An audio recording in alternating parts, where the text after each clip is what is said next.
Ya, puji Tuhan, saudaraku yang kasih Tuhan, kita berjumpa kembali dalam renungan mingguan. Dan saudaraku yang kasih Tuhan, hari ini kita mengambil tema ungkapan yang sudah umum kita dengar, yaitu fitnah lebih kejam dari pembunuhan.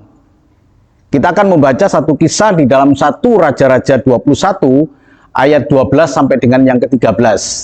Dalam 1 Raja-Raja 21 ayat 12 sampai dengan 13 demikian firman Tuhan, mereka memaklumkan puasa dan menyuruh Nabot duduk paling depan di antara rakyat.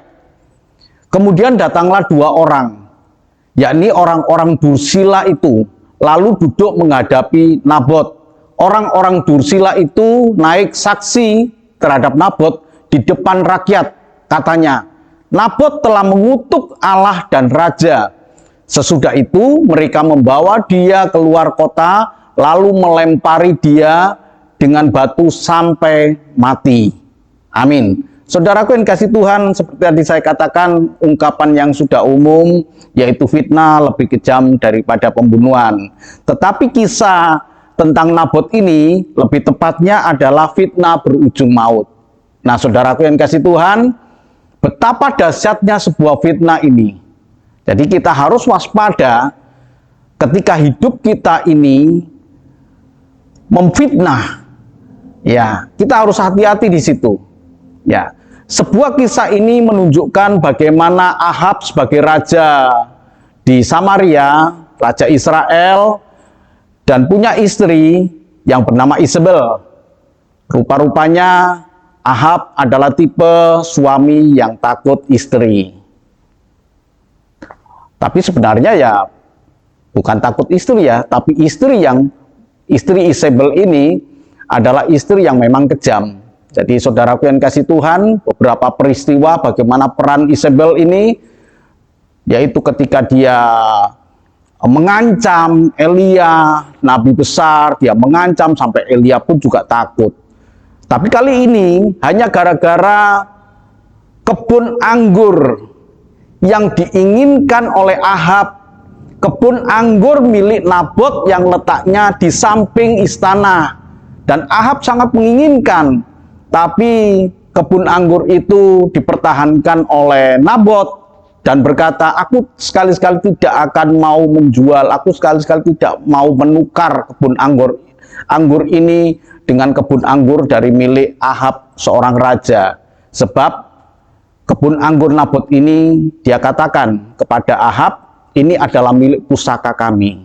Ya, saudaraku yang kasih Tuhan, kata-kata itu kemudian menimbulkan kemarahan, kebencian, dan Ahab tidak bisa berbuat apa-apa. Ahab menerima sebenarnya keadaan itu. Ahab kecewa sampai Ahab tidak mau makan gara-gara kebun anggur. Tapi dia punya istri yang licik, dia punya istri yang kejam, yang jahat, yang bernama Isabel ini. Tenang, kata istrinya, aku punya cara untuk mewujudkan niat dari Ahab ini, yaitu mengambil kebun anggur. Caranya bagaimana? Dia kemas sebuah rencana yang dikemas dengan rohani. Dia katakan, dia bikin sebuah surat untuk dimaklumkan kepada seluruh rakyat di Israel. Ayo kita puasa, kita berdoa. Nah, kurang apa saudara? Luar biasa Isabel ini ya. Tapi itu rencana yang licik. Tapi dikatakan kepada tua-tua di Israel itu, tempatkanlah Nabot duduk di paling depan. Dan kemudian dia membuat desain yang jahat.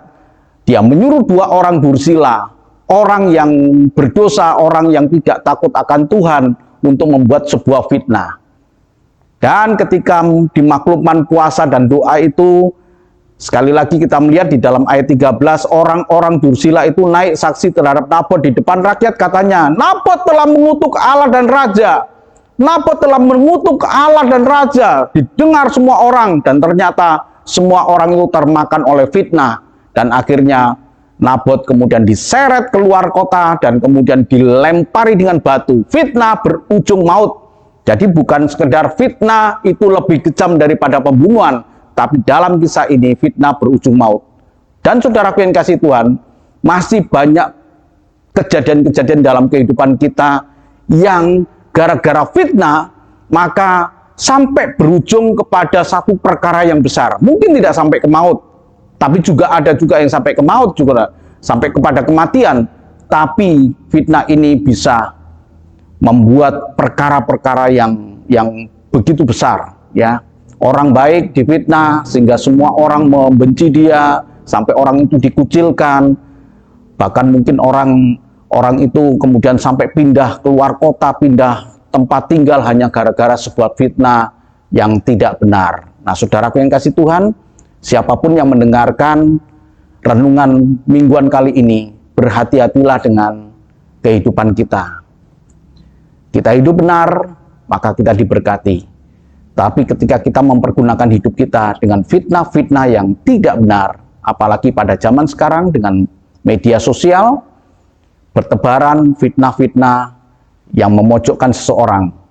Siapapun kita, jangan terlibat di dalamnya. Fitnah lebih kejam daripada pembunuhan.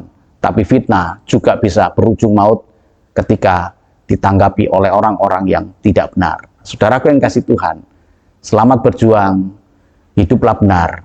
Tuhan memberkati. Amin.